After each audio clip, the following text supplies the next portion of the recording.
সূরা দাহরে আল্লাহ রাব্বুল আলামিন বলেন, হাল আতা আলাল ইনসানি হিনুম মিনাদ দাহরে লাম ইয়াকুন শাইআম মাযকুরা।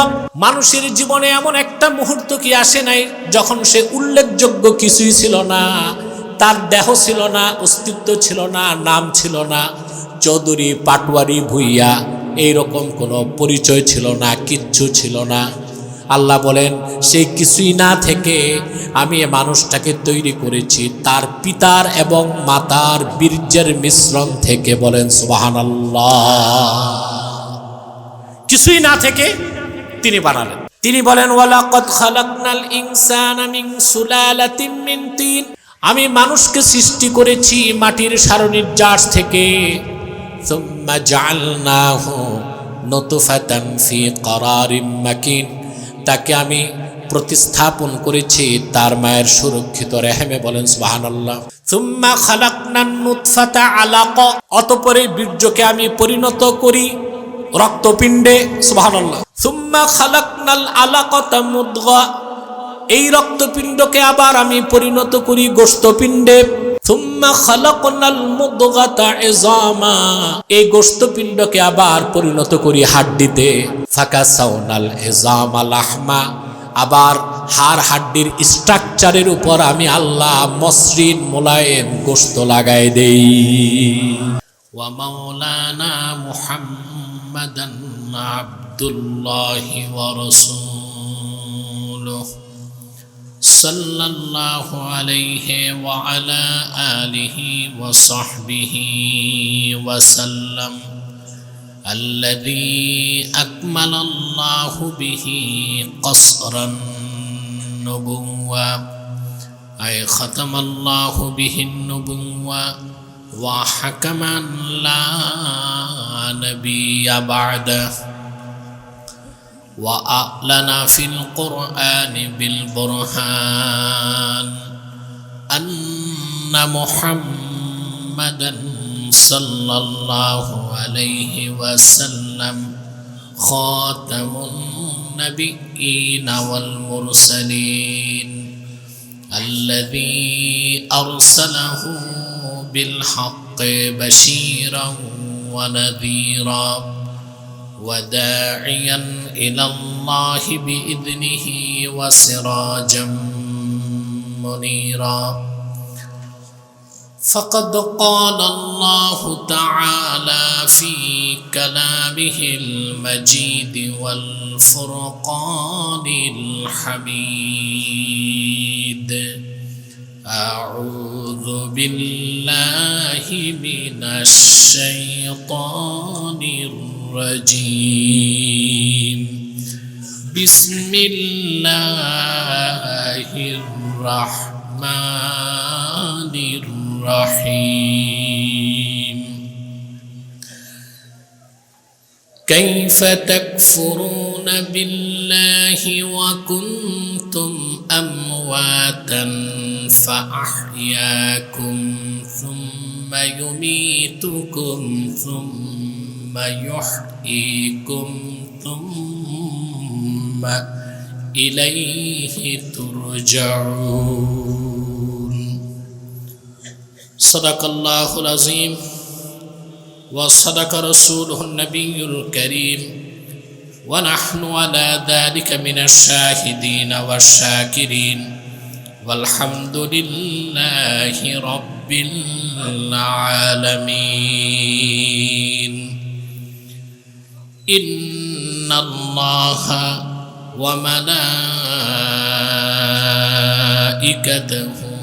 يصلون على النبي يا أيها الذين آمنوا صلوا عليه وسلموا تسليما. اللهم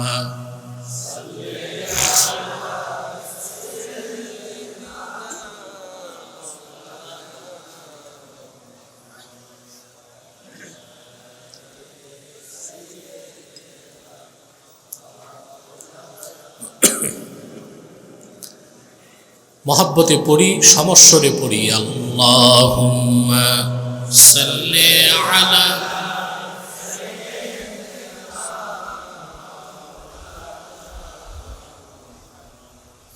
ওয়া আলা আলি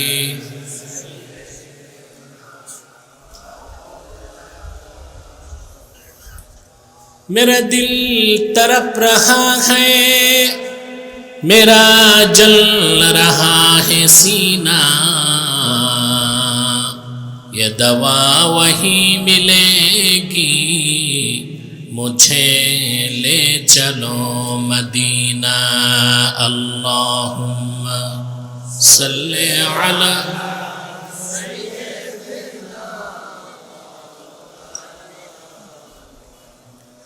وعلى آله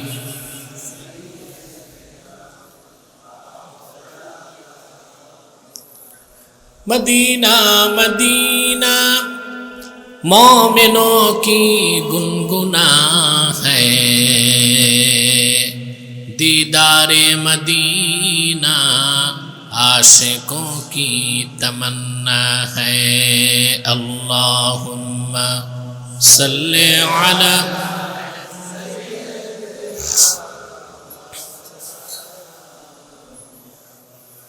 وعلى آله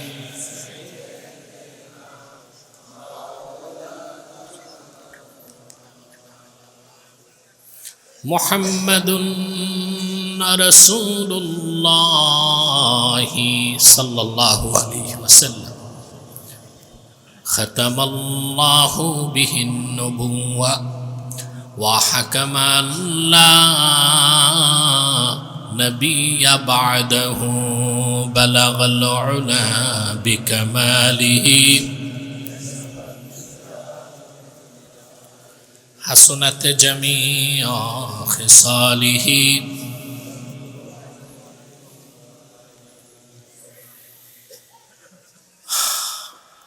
মাশায়েখে জৌনপুর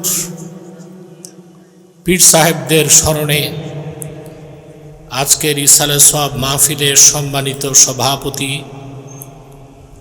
জনাব হযরত মাওলানা উসমান হারেস সিদ্দিকী পীর সাহাব জৌনপুরি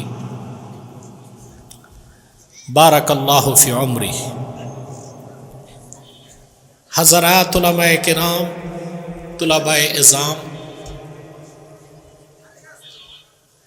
চরম ব্যস্ততার মধ্যেও আজকের এই মহতি মাহফিলে আপনারা যারা উপস্থিত হয়েছেন তাদের সকলকে আমার পক্ষ থেকে হৃদয় নিংড়ানো ভালোবাসা শুভেচ্ছা এবং অভিনন্দন জ্ঞাপন করছি। সবটুকুন শুকরিয়া আল্লাহ তাআলার জন্যে, যিনি আজকের বরকতপূর্ণ মাহফিলে আমাদেরকে আসার ও বসার তৌফিক মেহেরবানি করে ভিক্ষা দান করেছেন। সেজন্য আসুন আমরা সকলে একবার অবনত চিত্তে হৃদয়ের আবেগ অনুভূতি উজাড় করে সমবেত কণ্ঠে বলি আলহামদুলিল্লাহ। অগণিত অসংখ্য দরুদ ও সালাম আল্লাহর সৃষ্টির প্রধান আকর্ষণ বিশ্ব সভার সভাপতি সকল নবী রাসূলগণের মাথার তাজ শামসুল হিদায়াত বদরুদ্দুজা সৈয়দুস সাকালাইন ইমামুল মুরসালিন খাতামুন নবিয়্যিন আল মুরসালিন আফতাবে নবুওয়াত শাহনশাহে রিসালাত সরকারে দো জাহাঁ সুলতানুল মদিনা নবিয়ুল আম্বিয়া হুজুরে আকরম নূরে মুজস্সম নূরুন আলা নূর সৈয়দিনা হাবিবিনা শফিঈনা মাওলানা মুহাম্মদ সাল্লাল্লাহু আলাইহি ওয়াসাল্লামের উপর আল্লাহ তাবারাকা ওয়া তাআলা যাকে আজ থেকে প্রায় ১৫,০০০ বছর আগে প্রেরণ করেছেন সর্বশ্রেষ্ঠ ও সর্বশেষ নবী ও রাসূল হিসেবে, যার পরে আজ পর্যন্ত পৃথিবীতে অবশ্যই কোনো প্রকার নবী কিংবা রাসূল অবশ্যই আসে নাই, অবশ্যই এখনো নাই অবশ্যই কিয়ামত পর্যন্ত আসবে না। পদ্মা ব্রিজ পার হতে আমার 1 ঘন্টা লাগে নাই, তারপর লেগে গেছে প্রায় তো 2 ঘন্টা, 2.5 ঘন্টা লেগে গেছে। সে যাই হোক, আসতে কষ্ট হয়েছে, অনেক কষ্ট হয়েছে, দুঃখ বিষাদ কষ্ট নিয়ে এসেছি।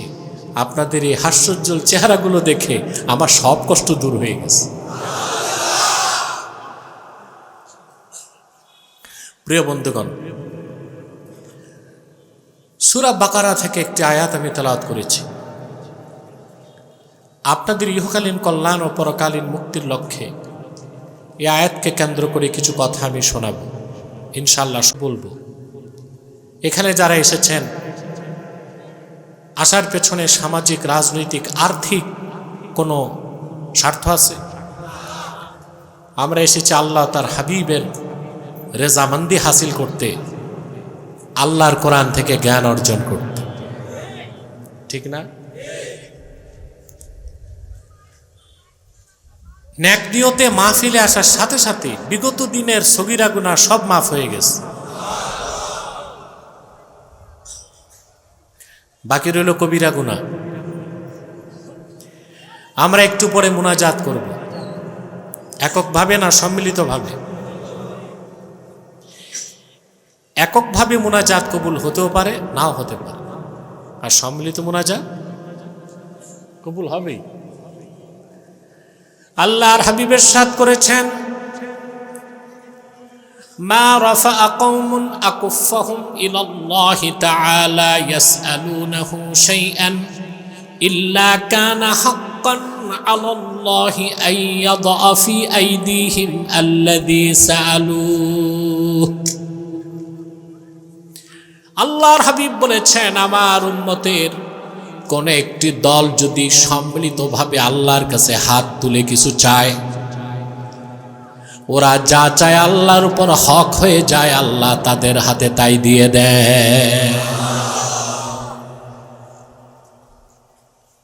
সেই মুনাজাতে দোয়াও কবুল হবে, তওবাও কবুল হবে। হবে? তওবা কবুল হলে কবিরা গুনাহ, এই সুযোগটা নিব আজকে।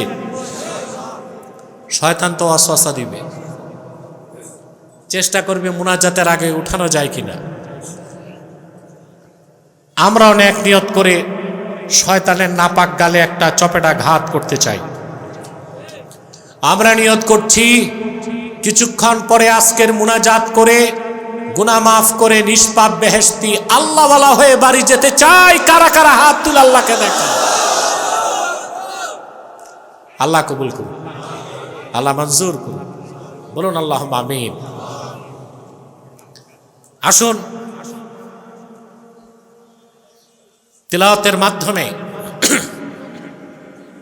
আলোচনায় প্রবেশ করছি। বাকি বলবো, এতগুলো মানুষ দাঁড়িয়ে আছেন, বাম পাশের ফাঁকা জায়গাটা যদি বসতেন, প্যান্ডেলটা কানায় কানায় পূর্ণ হয়ে যেত, দেখতেও সুন্দর লাগতো। আপনাদেরকে অনুরোধ করছি, যারা দাঁড়িয়ে আছেন আপনারা বাম পাশে চলে যান, সে ফাঁকা জায়গাটাতে বসার চেষ্টা করেন। যে ভাইরা দাঁড়িয়ে আছেন বসে যান। তিলাওয়াতের মাধ্যমে আলোচনায় প্রবেশ করছে, আমার সঙ্গে আপনারাও পড়ুন। আউযু বিল্লাহি মিনাশ শাইতানির রাজীম। বিসমিল্লাহির রাহমানির রাহিম।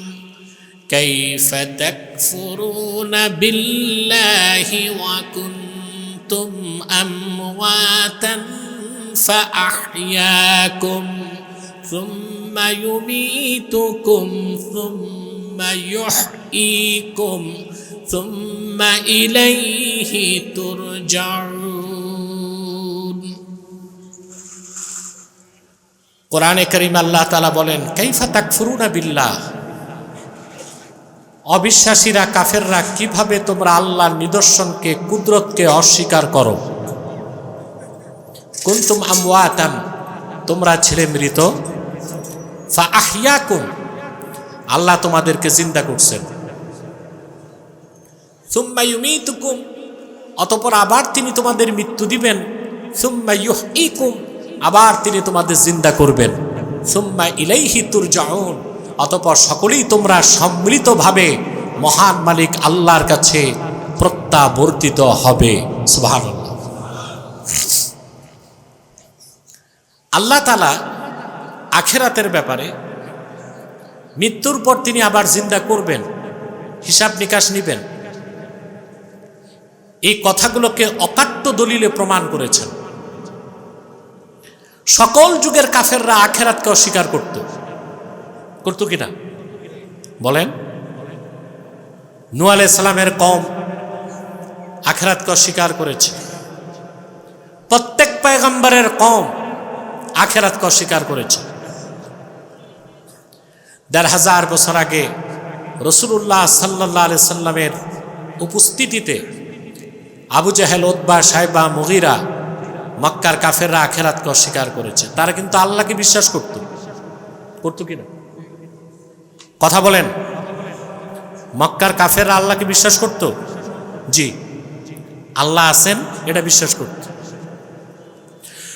ওয়ালা ইন সাআলতাহুম মান খালাকাস সামাওয়াতি ওয়াল আরদা ওয়া সাখখারাশ শামসা ওয়াল কমারা লা ইয়াকুলুন্নাল্লাহ।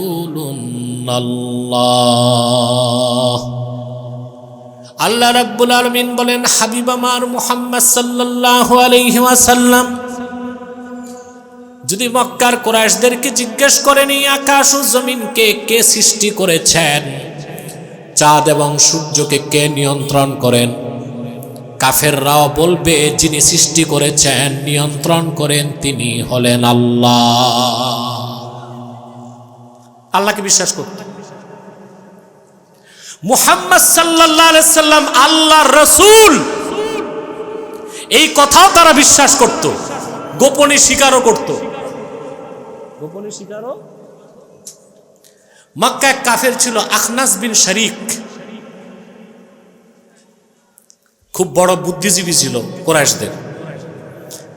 আখনাস বিন শরীক একদিন আবু জেহেলকে বলল, ভাই তুমি তো রাসূলুল্লাহ সাল্লাল্লাহু আলাইহি ওয়াসাল্লামকে দেখো বাল্যকাল থেকে, আমার একটু চুপি চুপি কানে কানে বলো তো মুহাম্মদ সাল্লাল্লাহু আলাইহি ওয়াসাল্লামের ব্যাপারে তোমার বিশ্বাস কি? সুবহানাল্লাহ। আবু জেহেল তাকে বলল, কাবার মালিক আল্লাহর কসম, আমি এ কথা জানি ও বিশ্বাস করি, আমি এ কথা মনে মনে জানি, মুখে স্বীকার করতে পারি না। মুহাম্মদ সাল্লাল্লাহু আলাইহি সাল্লাম আল্লাহর প্রেরিত রাসূল। ওয়া মা কাযাবা মুহাম্মাদুন সাল্লাল্লাহু আলাইহি ওয়াসাল্লাম কাদ্দু, কোন দিন মুহাম্মদ সাল্লাল্লাহু আলাইহি ওয়াসাল্লাম একটি অক্ষর মিথ্যা বলেন নাই। সাক্ষ্য দিছে কে? আবু জেহেল। আল্লাহকে বিশ্বাস করত, রাসূলুল্লাহকে বিশ্বাস করত, স্বীকার করত না। কিন্তু একটা বিষয়কে বিশ্বাস করতে চাইতো না, আখিরাত। ওরা বলতো মৃত্যুর পর হাড় হাড্ডিগুলো ধুলায় মিশে যাবে, গোশতগুলো মাটির সাথে মিশে একাকার হয়ে যাবে। সেই মাটির সাথে মিশে যাওয়া মৃতকে কিভাবে আল্লাহ তাআলা তৈরি করবেন, তা কি সম্ভব? এটা ছিল কাফেরদের প্রশ্ন। আল্লাহ তখন অকাট্য যুক্তি দিয়ে কোরআন শরীফে তুলে ধরেছেন যে আল্লাহ তাআলা মৃত থেকে মানুষকে বানান, আবার যিনি মৃত্যু দেন, মৃত্যুর পর আবার তার পক্ষে জিন্দা করা সহজ না কঠিন? কথা বলেন। আল্লাহ রাব্বুল আলামিন বলেন কোরআনে কারীম, আল্লাহ রাব্বুল আলামিন বলেন, লা উকসিমু বিয়াউমিল কিয়ামাতি ওয়া লা উকসিমু বিন নাফসিল লাওয়ামা আয়াহসাবুল ইনসানু আল্লান নাজমা'a 'ইযামা বালা কাদিরিনা আলা আন নুসাউইয়া বানানা। আল্লাহ পাক বলেন, আয়াহসাবুল ইনসানু আল্লান নাজমাআ ইযামা, মানুষ কি ধারণা করেছে মৃত্যুর পর আবার আমি যখন তাকে জিন্দা করব তার হাড় হাড্ডি জমা করতে পারবো না? শুধু পারবো তা না, প্রত্যেকটা মানুষের আঙ্গুলের অগ্রভাগগুলোকে আমি সুবিন্যস্ত করে দেবার ক্ষমতা রাখি। এটা কত গভীর কথা বুঝছেন আপনি? কথা বলেন, টিপসই দেন, কথা বলেন, দেন না? আল্লাহ এই টিপসইয়ের কথা বলছেন, ফিঙ্গারপ্রিন্ট। সুবহানাল্লাহ। পৃথিবীতে সিকিউরিটির জন্য, দলিল প্রমাণের জন্য যতই সাইন স্বাক্ষর থাক, টিপসই লাগে কি না? সাইন নকল করা যায়, টিপ। এই পৃথিবীতে যদি 800 কোটি মানুষ থাকে, 800 কোটি মানুষের কারো বৃদ্ধাঙ্গুলের রেখা বা ছাপের একজনের সাথে আরেকজনের সাদৃশ্য নাই। আছে? সাইন নকল করা যায়? কথা বলো, সাইন নকল করা টিপসই? আল্লাহ সেই দিক ইঙ্গিত দিচ্ছেন, কবর থেকে আমি যখন তুলবো শুধু হাড্ডি জোড়া দিব না, প্রত্যেকের আঙ্গুল তার হাতেই থাকবে, কারো আঙ্গুল কারো হাতে যাবে না। আল্লাহু আকবার। আল্লাহ রাব্বুল আলামিন অন্যত্র বলেন, আলাম ইয়াকুন নুতফাতাম মিন মানিয়্যিন ইউমনা সুম্মা কানা আলাকাতান ফাখালাকা ফাসাওয়া فجعل منه الزوجين الذكر والأنثى أليس ذلك بقادر على أن يحيي الموتى। বাদল, ডান পাশের হইচইগুলো বন্ধ করে, স্বেচ্ছাসেবক নাই মাহফিলে? এই আওয়াজ হইচইগুলো বন্ধ করেন ডান পাশে। আপনারা বড় মাহফিল করেন, অন্তত 100 স্বেচ্ছাসেবক রাখবেন। প্রিয় বন্ধুগণ, কথা শুনতেছেন? আল্লাহ পাক প্রশ্ন করেন, আলাম ইয়াকুন নুতফাতাম মিন মানিয়্যিন ইউমনা, যে মানুষটা আখিরাত অস্বীকার করে সে কি তার বাবার প্রক্ষিপ্ত বীর্যের একটা ফোঁটা ছিল না? এই এক ফোঁটা থেকে এই জিন্দা মানুষটা কে বানাইছেন? আল্লাহ পাক বলেন, তুম্মা কানা আলাকাতান ফাখালাকা ফাসাওয়া ফাজআলা মিনহু যাওজাইনি যাকারা ওয়াল উনসা। বীর্য থেকে আল্লাহ রাব্বুল আলামিন রক্তপিণ্ড বানালেন, তার থেকে গোশতপিণ্ড, তারপরে সমতা নির্ধারণ করলেন, আবার 2টা ধারা বানায় দিলেন, একটা নর আর একটা নারী।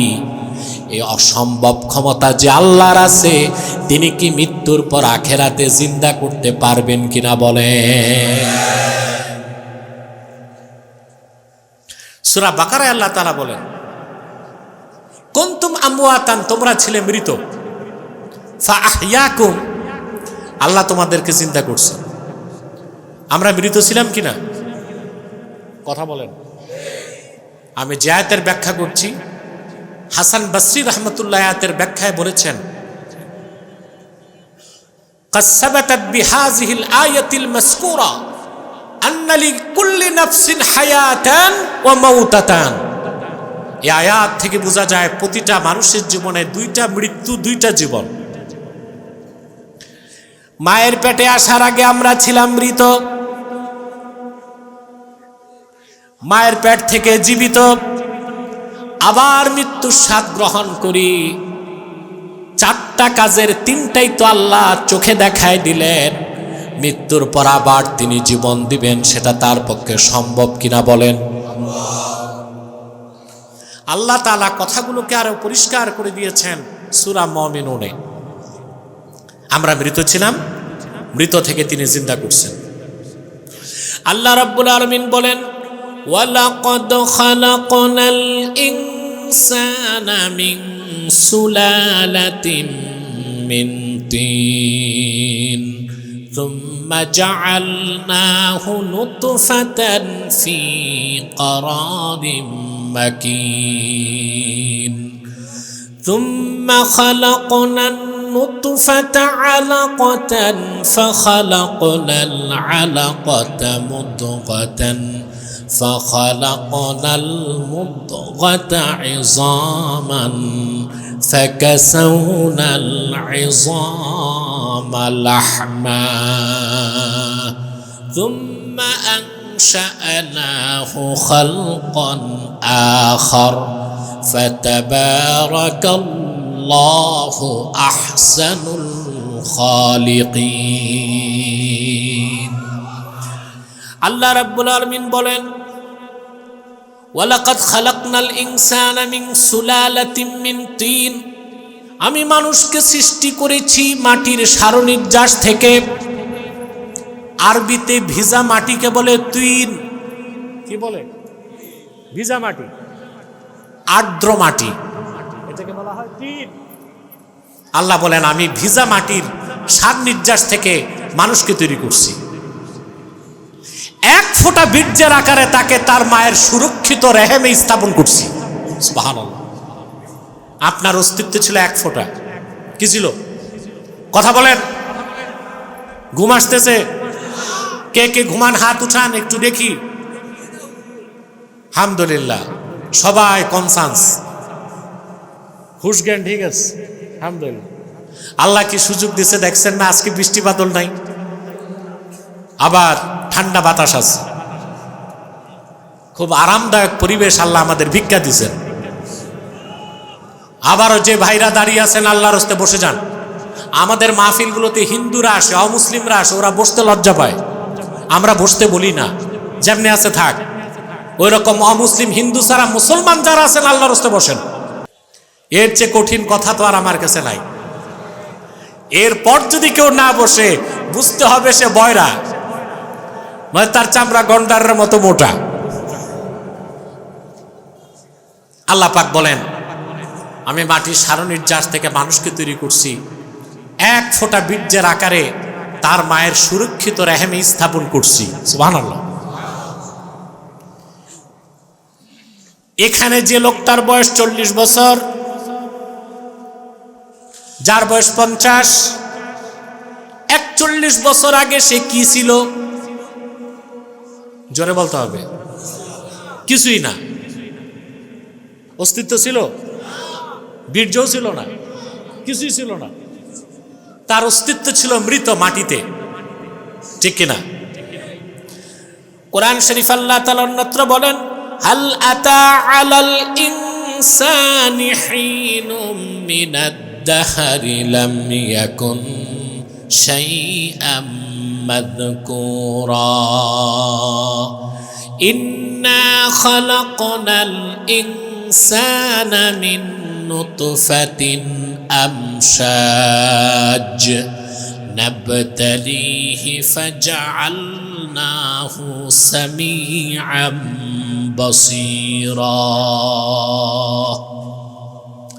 সূরা দাহরে আল্লাহ রাব্বুল আলামিন বলেন হাল আতা আলাল ইনসানি হিনুম মিনাদ দাহরে লাম ইয়াকুন শাইআম মাযকুরা মানুষের জীবনে এমন একটা মুহূর্ত কি আসে নাই যখন সে উল্লেখযোগ্য কিছুই ছিল না তার দেহ ছিল না অস্তিত্ব ছিল না নাম ছিল না চৌধুরী পাটওয়ারি ভুইয়া এইরকম কোনো পরিচয় ছিল না কিচ্ছু ছিল না আল্লাহ বলেন সেই কিছুই না থেকে আমি এই মানুষটাকে তৈরি করেছি তার পিতার এবং মাতার বীর্যের মিশ্রণ থেকে বলেন সুবহানাল্লাহ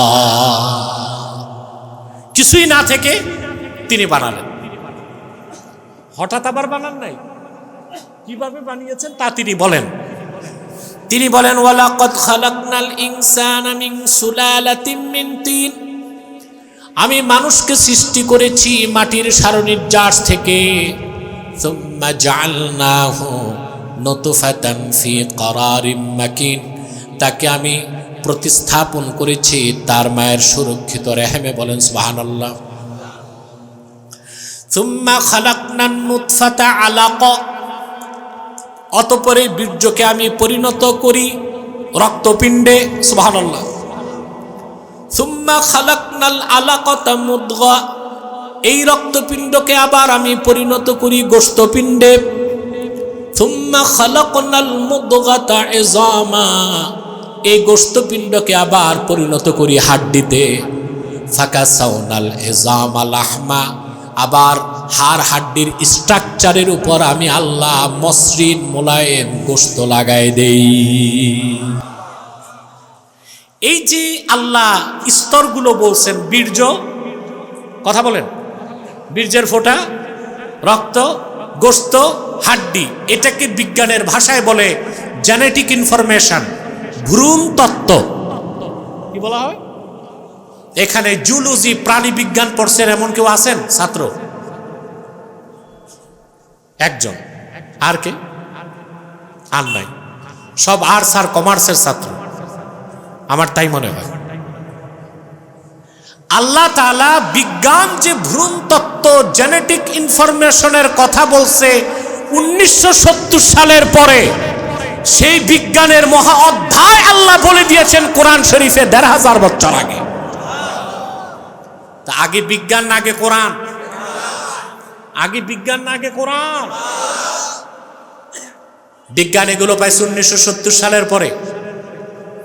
আল্লাহ তাআলা যে স্তরগুলো বলছেন, বীর্য কিছুই না, তার থেকে বীর্য, তারপর গোশত, তারপর রক্ত, তারপর গোশত, তারপর হাড্ডি, এসব হচ্ছে ভ্রূণ তত্ত্ব, জেনেটিক ইনফরমেশন। আপনি অবাক হবেন, 1978 সালে কানাডার বিখ্যাত প্রাণী বিজ্ঞানী মিস্টার কিট মুর কোরআন শরীফের সূরা মুমিনুনের কয়েকটা আয়াত দেখে মস্তক নত করে বলেছে, নিঃসন্দেহে কোরআন আল্লাহর বাণী আর প্রফেট মুহাম্মদ সাল্লাল্লাহু আলাইহি সাল্লাম আল্লাহর প্রেরিত রাসূল। কে বলছেন? মিস্টার কিট মুর। 1978 সালে কানাডার অনেক বড় জুলজিস্ট, প্রাণী বিজ্ঞানী ছিল মিস্টার কিট মুর। সে বলছে, ভ্রূণতত্ত্বের যে কথা কোরআনে আসছে, এটা তো আমরা পাইলাম 1970 সালের পরে, অণুবীক্ষণ যন্ত্র আবিষ্কারের পরে। ভ্রূণের যে অবস্থা মায়ের পেটে, এটা এত ক্ষুদ্র, চশমায় দেখা যাবে না, আতসী কাচও দেখা যাবে না। এটার জন্য লাগে অতি আণুবীক্ষণিক যন্ত্র। শুধু অণুবীক্ষণ না, নরমাল না, অতি আণুবীক্ষণিক যন্ত্র লাগে। এটা আবিষ্কার হয়েছে আমাদের যুগে। তো ভ্রূণতত্ত্বের কথা মুহাম্মদ সাল্লাল্লাহু আলাইহি ওয়াসাল্লাম কিভাবে বললেন, কোরআনে আসলো কেমন করে? নিশ্চয়ই ওনাকে আল্লাহ জানাই দিয়েছেন। যদিও বা মিস্টার কিট মুর প্রকাশ্যে মুসলমান হয় নাই। আজ আমাদের দেশে যারা 2 পাতা বিজ্ঞান পড়ে, ওরাই কিন্তু নাস্তিক হয়। কারা নাস্তিক হয়? 2 পাতা বিজ্ঞান পড়ে, না কোরআন জানে না বিজ্ঞান জানে, 2 পাতা বিজ্ঞান পড়ে ইসলামকে অস্বীকার করে, নাস্তিক হয়, ব্লগার হয়।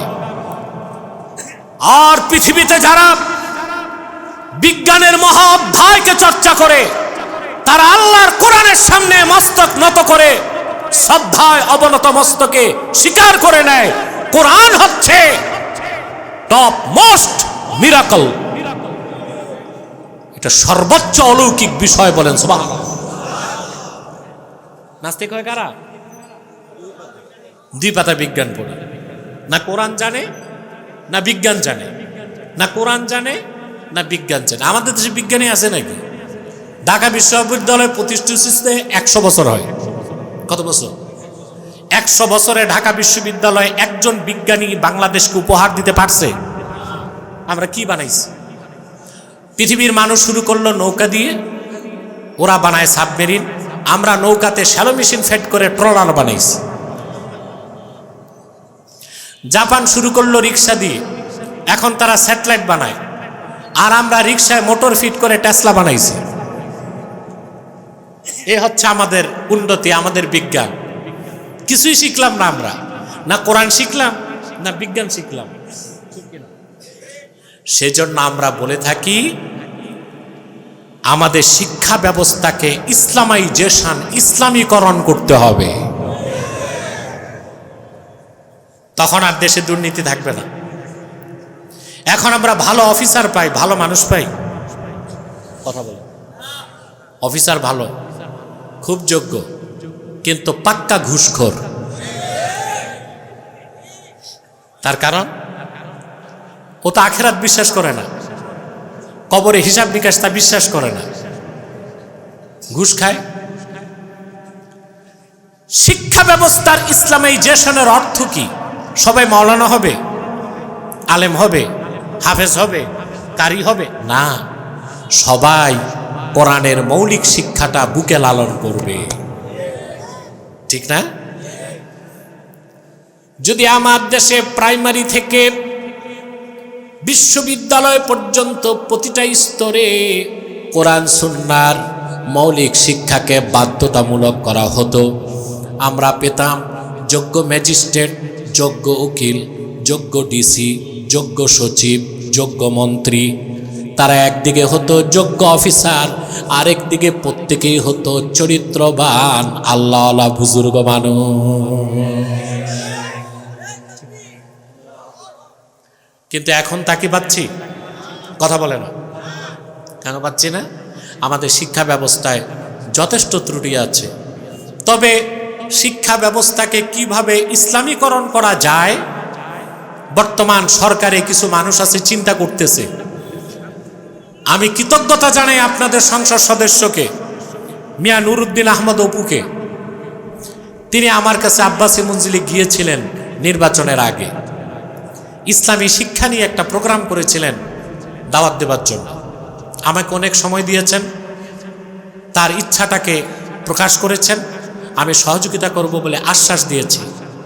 স্টেজে ওঠার আগে কথা বলেছেন আমার সাথে, হয়তো বা কোনো ব্যস্ততায় আসতে পারেন না। আমরা তার জন্য দোয়া করি, আল্লাহ তাকে যে অবস্থানে নিয়েছেন যেন দ্বীনের পক্ষে মৃত্যু পর্যন্ত কাজ করে যেতে পারে, বলেন আল্লাহুম্মা আমিন। সম্মানিত সুধী, তাহলে আল্লাহ তাআলা কি বললেন? প্রথমে মানুষকে তিনি বানান বীর্য, তারপরে রক্ত, তারপর গোশতপিণ্ড, তারপর হাড় হাড্ডি, তারপরে কি গোশত। আপনারা স্টেজে এত উঠানামা করেন কেন? হ্যাঁ, এ তো আমার মনোযোগ নষ্ট হয়। যারা উঠছেন বসে যান, আর যারা নামছেন উঠবেন না। আগামী থেকে বাদল স্টেজে উঠার ফিস 500 টাকা। তাইলে আর কেউ উঠলে সার পোকা কাটলো নামবে না, 500 টাকা ধাক আছে একটা। প্রিয় বন্ধুগণ, কথা শুনতেছেন? মনোযোগ আছে? মায়ের পেটে অন্ধকার কারখানায় কতগুলো পর্দা দেখছেন? চামড়া, চামড়ার 3টা স্তর, কয়টা? তারপর গোশত, তারপর মায়ের রেহেম, ওইটার ভিতরে আবার আল্লাহ তাআলা অত্যন্ত নমনীয় জেলি লাগায় রাখছেন, গর্ভবতী মা পড়ে গেলে যেন ছেলে ব্যথা না পায়, সন্তান ব্যথা না পায়। এতগুলো পর্দার ভিতরে সুরক্ষিত জায়গায় সুনিপুণভাবে আল্লাহ তাআলা মানুষটাকে তৈরি করেন। সুবহানাল্লাহ। প্রশ্ন আসে না এটা কিভাবে সম্ভব? কথা বলেন, কিভাবে সম্ভব? এটার জবাব বিজ্ঞানের কাছে নাই, হাদিসে আছে। আল্লাহর হাবিব ইরশাদ করেছেন, পিতার বীর্যের ফোঁটা প্রথম যখন মায়ের পেটে প্রবেশ করে রেহেমের মধ্যে, আল্লাহ তাআলা একজন ফেরেশতা পাঠায় দেন মায়ের পেটে। ফেরেশতা আল্লাহকে জিজ্ঞেস করেন, ইয়া রাব, আনুতফাতুন আমালাকাতুন আমুদগা, আয় আল্লাহ, এটা কি বীর্যের ফোঁটাই থাকবে না এটাকে রক্তপিণ্ড বানাবো? আল্লাহ বলবেন বানান, তখন রক্তপিণ্ড হয়। আবার জিজ্ঞেস করে এটা কি গোশতপিণ্ড হবে? আল্লাহ বলেন হবে, গোশতপিণ্ড হয়। ফেরেশতা জিজ্ঞেস করেন মুখাল্লাকাতুন আও গায়রু মুখাল্লাকা, এটা কি পরিপূর্ণ অবয়ব নিয়ে দুনিয়ায় আসবে, না এটাকে আমি ইনকমপ্লিট অ্যাবর্শন, রক্ত ভেঙ্গে ধ্বংস করে দিব? গর্ভপাত হয়ে যায় না? কথা বলেন। নাক কান মুখ টুক হয়ে যায়, কিন্তু পুরা বডিটা, এটা হচ্ছে গায়ের মুখাল্লাকা। আল্লাহ বলেন মুখাল্লাকা, সন্তান পরিপূর্ণ আকৃতি লাভ করে। ফেরেশতা জিজ্ঞেস করেন আর যাকারুন আম উনসা, এটা পুরুষ হবে না ছেলে হবে না মেয়ে হবে? সুবহানাল্লাহ বলবেন না? এখন ছেলে কেন হয় মেয়ে কেন হয় বিজ্ঞান একটা ব্যাখ্যা দেয়, বলবো? এটা আপনাদের জানা থাকা দরকার। গ্রাম দেশে যে মেয়েদের শুধু মেয়ে হয়, শ্বশুর বাড়িতে তাদেরকে টর্চার করা হয়, ছেলের আশা। এটা গ্রাম দেশে একটা কুসংস্কার। বিজ্ঞান কি বলে? বিজ্ঞান বলে যে পুরুষের ক্রোমোজোম হচ্ছে XY, মেয়ের ক্রোমোজোম হচ্ছে XX। পুরুষের XY থেকে যখন Y আসে, মায়ের XX থেকে X আসে, দুইটা এক হলে ছেলে হয়। আর যখন পুরুষের XY থেকে X আসে, মায়ের XX থেকে X আসে, দুইটা জোড়া লাগলে মেয়ে হয়। বিজ্ঞান এতটুকু বলতে পারছে, জোড়া লাগায় কে এটা আর বলতে পারে না। জোড়া লাগায় কে? হাদিস তার প্রমাণ, ফেরেশতা। সুবহানাল্লাহ বলবেন? পিতার বীর্যের ফোঁটা মায়ের রেহেমে যাবার সঙ্গে সঙ্গে দায়িত্বশীল ফেরেশতা চলে আসে। মানুষ তৈরির কারিগর হুকুম কার? আল্লাহর হুকুমে আল্লাহর ফেরেশতা স্তরগুলোকে পার করায়। যখন আল্লাহ বলেন এটা ছেলে হবে, পিতার বীর্যের ক্রোমোজোম থেকে XY থেকে ফেরেশতা Y নেয়, মায়ের XX থেকে X নিয়ে জোড়া লাগায় দেয়, এটা ছেলে হয়ে যায়। আল্লাহ যখন বলবে মেয়ে হবে, ফেরেশতা XY থেকে X নেয়, মায়ের XX থেকে X নিয়ে জোড়া লাগায়, এটা মেয়ে হয়ে যায়। বিজ্ঞান যেখানে যে শেষ, সেখান থেকে কোরআন হাদিস শুরু। এত আসতে বললেন সুবহানাল্লাহ? বিজ্ঞান যেখানে যে মাথা নত, আর কিছু নাই ওর কাছে, ওখান থেকে কোরআন হাদিস। চিল্লায় কন্যা সুবহানাল্লাহ। এখন আসেন কুসংস্কারটা ভাঙ্গি। যেই মহিলা বারবার মেয়ে জন্ম দেয়, শ্বশুর বাড়িতে তাকে কটাক্ষ করা হয় যে তোমার পেট ভালো না। তো ছেলে হবে না মেয়ে হবে, এটা কি মহিলার হাতে না আল্লাহর হুকুম? জোড়া লাগায় কে? ফেরেশতা। XY ছেলে হবে না মেয়ে হবে, পুঁজি কি মার কাছে না বাবার কাছে? তো মহিলা তো কোনো দিক দিয়েই দায়ী না। কথা বলেন, মহিলা দায়ী হয়? দায়ী হয় না। তো মা বোনদের শিখাই দিলাম, যদি স্বামী বাড়িতে কটাক্ষ করে বলে তোমার পেট ভালো না, তো তুমি বলবা তোমার জাত ভালো না। কারণ ছেলে হবে না মেয়ে হবে এটা তো আমার হাতে না। কার কাছে? আল্লাহ তো এটা তোমার কাছে রাখছেন। XY তোমার ক্রোমোজোম, আমার হচ্ছে XX। ঠিক কি না? হুকুম কার? কারিগর ফেরেশতা। সুবহানাল্লাহ। আল্লাহ রাব্বুল আলামিন বলেন, নির্ধারিত সময়ে যে মানুষটা ছিল কিছুই না থেকে কিছু, তারপরে আরো কিছু, তারপর আরো কিছু, 9 মাস পর সব কিছু দিয়া আমি আল্লাহ অস্তিত্বহীনটারে মানুষের অস্তিত্ব দিয়া দুনিয়ায় পাঠায় দিলাম। সেটা আল্লাহ বলেছেন, কুনতুম আমওয়াতান ফাআহইয়াকুম, তোমরা ছিলে মৃত, আল্লাহ জিন্দা করছেন। মৃত ছিলাম, বীর্য জীবিত না মৃত? জোরে। রক্তপিণ্ড জোরে। গোশতপিণ্ড নির্ধারিত সময়ে রুহু আসে, তখন জীবিত। এই মৃতকে জীবিত করেন কে? আল্লাহ পাক বলেন, সুম্মা ইউমিতুকুম, সে আল্লাহ আবার তোমাদেরকে চোখের সামনে মৃত্যু দেন কিনা? সুবহানাল্লাহ। মৃত্যু দেখেন না? 4টা বিষয়ের 3টাই আল্লাহ চোখে দেখান। ছিলাম মৃত, তিনি জীবন দেন, আবার তিনি মৃত্যু দেন। 3টা যিনি পারেন, 4র্থটা মৃত্যুর পর আবার জিন্দা করতে তিনি পারবেন কিনা? সম্ভব? শুধু সম্ভব না, চিরসত্য। অবশ্যই তিনি আমাদের জিন্দা করবেন এবং তার সামনে উপস্থিত করবেন। মনে রাখবেন মুসলমান, আল্লাহ তাআলা জীবনের কথা বলেছেন, তারপরে মৃত্যুর কথা বলেছেন, কারণ মৃত্যুটাও আল্লাহ রাব্বুল আলামিনের একটা সৃষ্টি। আল্লাহ পাক বলেন খালাকাল মাউতা ওয়াল হায়াতা লিয়াবলুয়াকুম আইয়ুকুম আহসানু আমালা। তিনি মৃত্যুকে এবং জীবনকে সৃষ্টি করেছেন যাচাই করার জন্যে কর্মের দিক দিয়া তোমাদের মধ্যে কে অধিক সৎকর্মশীল, বলেন সুবহানাল্লাহ। কথাগুলো বুঝতেছেন? আবার তিনি আমাদের মৃত্যু দেন, আমরা কবরে চলে যাই। হাসর ময়দানে সুম্মা ইউহয়িকুম, আবার তিনি তোমাদের জিন্দা করবেন। কেন জিন্দা করবেন? পশু পাখির মতো তিনি আমাদেরকে পৃথিবীতে ভোগবিলাসের জন্য বানান নাই। আমরা হচ্ছে আল্লাহ তাআলার সিলেক্টেড ক্রিয়েশন, নির্বাচিত সৃষ্টি। তিনি আমাদের সৃষ্টি করেছেন এই জমিনে তার প্রতিনিধিত্বের জন্যে, তার হুকুম মানার জন্যে, তার ইবাদতের জন্যে। সেই জন্য এখানে জবাবদিহিতার প্রশ্ন আছে। আমাদেরকে আল্লাহ উপস্থিত করবেন তার সামনে এবং কর্মের হিসাব নেবেন। সৎকর্মের বিনিময়ে জান্নাত দিবেন, অসৎ কর্মের বিনিময়ে জাহান্নাম দিবেন। ঠিক কিনা বলেন? আল্লাহর কাছে ফিরতে হবে, না ফিরে উপায় আছে?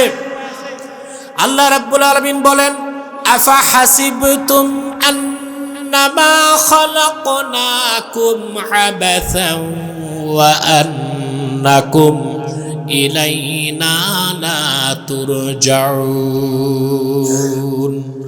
নাস্তিকেরা, পরকালে অবিশ্বাসীরা, তোমরা কি ধারণা করেছ আমি তোমাদের অনর্থক সৃষ্টি করেছি আর আমার কাছে ফিরতে হবে না? ফিরতে হবে কিনা বলেন? জোরে বলেন। কবর থেকে আমরা উঠব, আল্লাহর কাছে উপস্থিত হব। কবর কি বিশ্বাস করেন? কবরকে অস্বীকারী, কবরে শাস্তি আছে, সুখ আছে, আযাব আছে। কবর জগৎ অস্বীকারী মুসলমান না কাফের? চিল্লায় বলতে হবে।